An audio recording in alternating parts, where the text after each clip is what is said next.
नमस्कार प्यारे शिक्षार्थियों, मैं सूर्यभान भास्कर अपने YouTube चैनल में आपका स्वागत करता हूं। आपको आज हम कबीरदास का जो साखी है क्लास 9th का उसका भाग 2 लेकर आए हैं। भाग 2 है ये।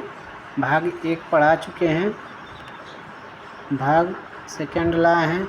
इसका भाग जो है 1 अपलोड कर चुके हैं हम अपने YouTube चैनल पे। अगर जो बच्चे नहीं देखे हैं तो जाकर ये देख लेंगे। ये दूसरा भाग है, तब इसको देखेंगे। अगर आपको वीडियो अच्छे लगे तो हमारे चैनल को सब्सक्राइब कीजिए तथा वीडियो को शेयर कीजिए और कमेंट में अपनी राय ज़रूर लिखिए। चलिए वीडियो शुरू करते हैं। वीडियो का दोहा नंबर 10 दिया है, जो कि हम 9 तक करा चुके हैं भाग 1 में। उसके आगे देखने वाले हैं। 10 है कि जब मैं था तब हरि नहीं, अब हरि है मैं नाही, सब अंधियारा मिट गया, जब दीपक देखा माही। यानी कि इसमें प्रस्तुत पद में कबीरदास जी कहते हैं कि जब मेरे पास, मैं मतलब अहंकार, मैं मीन्स अहंकार, यानी कि जब मेरे पास अहंकार था यानी घमंड था, ठीक है, तब हमारे पास हरि नहीं थे, अर्थात भगवान नहीं थे, ईश्वर नहीं थे, ईश्वर, ठीक है। जब मेरे पास घमंड था तब हमारे पास ईश्वर नहीं थे।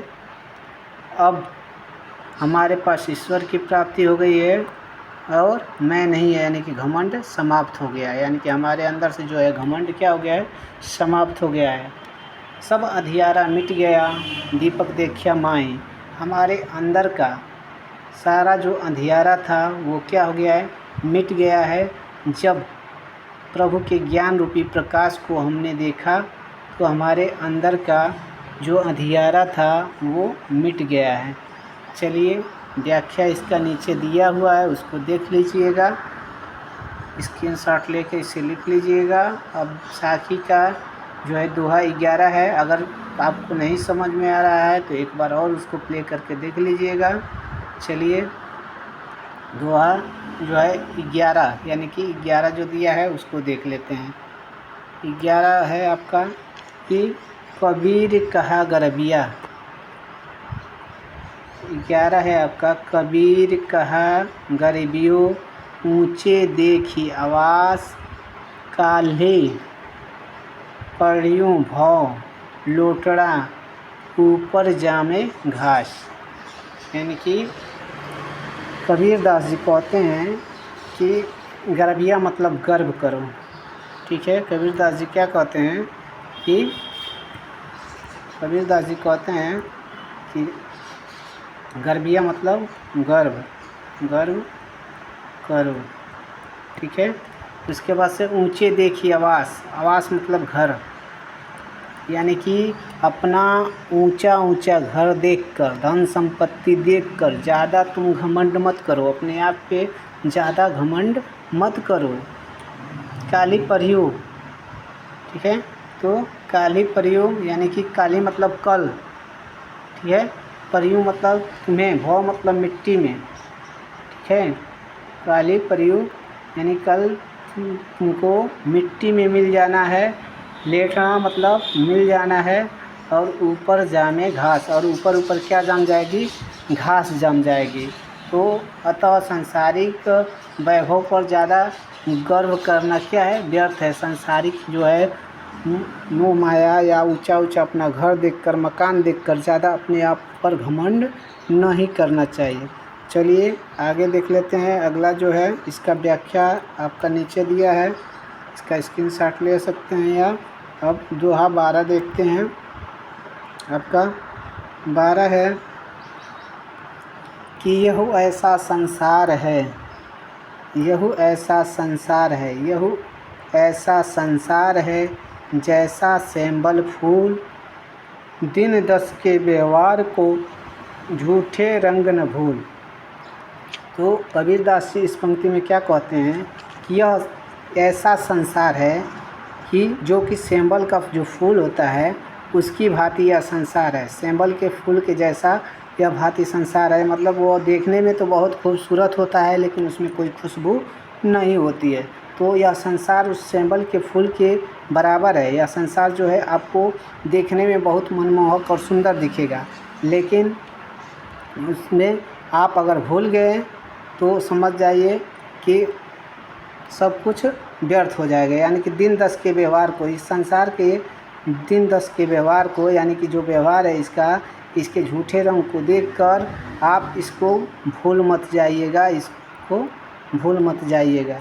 इस संसार में थोड़े से मोह माया के चक्कर में पड़ जाता है अगर मनुष्य जो आता है तो अपने मोह माया के जाल में फंस जाता है, संसार के झूठी मोह माया के जाल में वो फंस जाता है और इस संसार के आकर्षक दिखावे के रूप में वो फंस जाता है। तो इसको मतलब कि भूलना नहीं चाहिए। चलिए अगला है आपका, अगला दोहा है आपका कि इह अवसर चेत्या नहीं पशु जो पाली दे, राम नाम जपड़ा नहीं अंत पड़ी मुख से। यह अवसर चेत्या नहीं, यह अवसर चेत्या नहीं, यानी कि आपका ये अपने झूठे दिखावे को, इस अवसर पे अपने झूठे दिखावे को देखकर अपने शरीर पे ज़्यादा घमंड मत कीजिए, ठीक है। और पशुओं की तरह जो है ये पालने से कोई मतलब नहीं है। यानी कि तुम्हें ईश्वर का राम नाम का नाम अगर नहीं लिया है, ठीक है, राम नाम जब जानिया नहीं, यानी कि ईश्वर के जो राम नाम का नाम नहीं लिया है, केवल पशुओं की तरह अपने शरीर को पाले हैं, पोसे हैं, तो तुम्हारा जीवन क्या है? व्यर्थ है।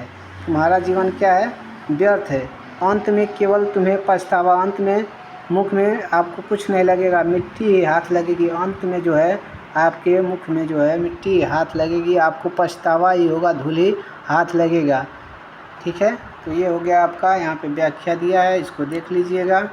चलिए 14 नंबर जो है आपका, 14 नंबर है आपका कि यह तन कच्चा कुंभ है लिया जो फिरे साथ, धक्का लागी फूट गया कछु न आयु हाथ। यह तन, तन मतलब होता है शरीर,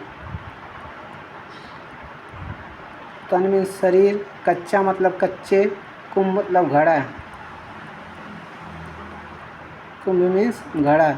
यह शरीर जो है कच्चे घड़े के समान है, यानी कि जो हमारी शरीर है यह कच्चे घड़े के समान है, जिसको हम अपने साथ लिए फिरते हैं, घूमते रहते हैं। फिरना घूमना, ठीक है। तो अपने साथ लेकर जिसको घूम रहे हैं, यह कच्चे घड़े के समान है। धक्का लगा फूट गई, फूट गया। अगर थोड़ा सा भी धक्का लगेगा तो यह क्या हो जाएगा? फूट जाएगा। और हमारे हाथ में कुछ नहीं लगने वाला है, अर्थात कह सकते हैं कि यह शरीर क्या है? नश्वर है। तो इसे आप ज़्यादा सजाएं या झूठे शान शौकत में न व्यर्थ गवाएं। चलिए यहाँ पे आपके शब्दों के अर्थ भी दे दिए हैं। इसमें शब्दार्थ जो है, तन मतलब शरीर, कच्चा कुंभ मतलब जो मिट्टी का घड़ा होता है, तो इसको देख लीजिएगा। अर्थ है धक्का लगा मतलब हल्की सी चोट लगने से, धक्का लगने से फूट गया, मतलब टूट गया, और कछु नहीं आया हाथ है इसमें दिया है आपका, कुछ हाथ नहीं लगा। चलिए आगे देखते हैं। अगला है आपका, ये व्याख्या है, देख लीजिएगा। और ये दोहा 15 और इस वीडियो का अंतिम और लास्ट दोहा है, अंतिम और लास्ट दोहा है। हाँ, अंतिम और लास्ट दोहा है, यानी कि इस वीडियो का जो है अंतिम और लास्ट दोहा है। इसको देख लेते हैं। है आपका कि कबीरा कहाँ गरीबिया, देख देख सुरंग, बिछड़िया मिलबो नाही, जो कजली भुजंग। काचली भुजंग मतलब, काचली मतलब होता है केचुल, ठीक है, यानी कि भुजंग मतलब सांप, सांप, ठीक है। और कबीर कहा गरीबिया, देखी देखी सुरंग, सुरंग मतलब होता है सुंदर रंग, सुंदर रंग, ठीक है, सुंदर रंग होता है। और देख देखी, देही मतलब शरीर, देह में शरीर, कबीरदास कहते हैं कि अपने सुंदर तन को देखकर ज़्यादा घमंड मत करो।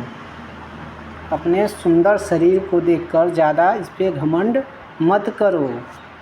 बछड़िया मिलिया नहीं, अगर ये एक बार आपसे बिछड़ जाएगा तो मिलने वाला नहीं है। अगर एक बार शरीर से आत्मा बाहर निकल जाएगी तो वो दोबारा आपके शरीर में नहीं आएगी। जिस प्रकार सांप जो है अपनी केचुली को छोड़कर चला जाता है और उसे पुनः धारण नहीं करता है, ठीक उसी प्रकार अगर शरीर से हमारी आत्मा निकल जाती है तो हमारे शरीर में पुनः वापस नहीं आती है। तो इसलिए इस शरीर पे हमको कभी घमंड नहीं करना चाहिए। तो अतः यह वीडियो आपका पूर्ण हुआ। चलिए, ये अर्थ दिए हैं, इनको देख लीजिएगा और उसके बाद से ये व्याख्या है, व्याख्या निकाल देते हैं। इसका स्क्रीनशॉट लेकर आप चाहे तो पढ़ सकते हैं या लिख सकते हैं। चलिए, धन्यवाद। वीडियो में इतना ही, मिलते हैं अगले वीडियो में। अगला वीडियो अगर आपको वीडियो अच्छी लगे तो इसको चैनल को सब्सक्राइब कर लीजिए तथा बेल आइकन को दबा लीजिए ताकि वीडियो अपलोड करते ही सबसे पहले आपके पास पहुँचे। चलिए, धन्यवाद।